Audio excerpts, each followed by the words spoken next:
Ang intense ng mga kaganapan ngayon sa abot kamay na pangarap sapagkat matutuklasan na ng lahat ang malaking sikreto ni Zoe.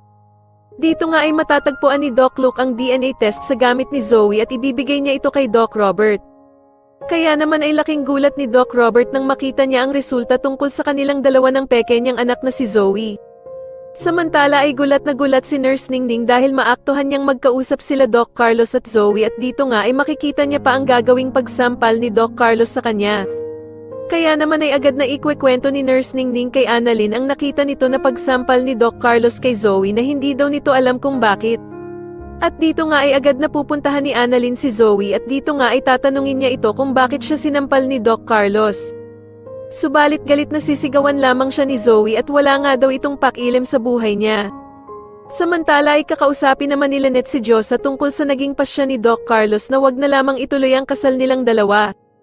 Kaya naman ay gulat na gulat si Diyosa dahil nga sa botong-boto ito kay Doc Carlos at siya pa naman nga daw talaga ang gustong makatuluyan ni Lynette. Sa kabilang banda naman ay magpapasa ulit si Doc Robert ng annulment para sa asawa niyang si Moira para tuluyan ng magwakas ang pangongontrol sa kanya nito, at dito nga ay agad na ipapaalam ni Doc Robert kila Don Pepe at Giselle ang kanyang plano.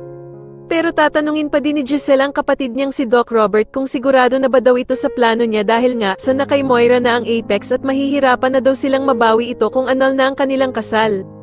Ngunit sasagutin siya ni Doc Robert na hindi na niya ito iniisip sa ngayon at ang mahalaga na nga lang daw sa kanya ay makalaya na sa kanyang bruhang asawa na si Moira.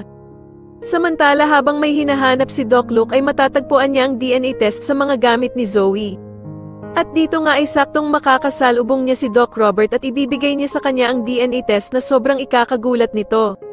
Sa tingin niyo dito na nga kaya malaman ni Doc Robert na hindi niya totoong anak si Zoe at si Annalyn ang totoong tanyag, mas lalo na nga talagang nagiging exciting ang mga susunod na kaganapan kaya naman ay mas lalo pa nating abangan ang mas lalong gumigandang abot kamay na pangarap. Maraming salamat po sa inyong panonood at sana po ay mas subscribe niyo ako. Maraming salamat po.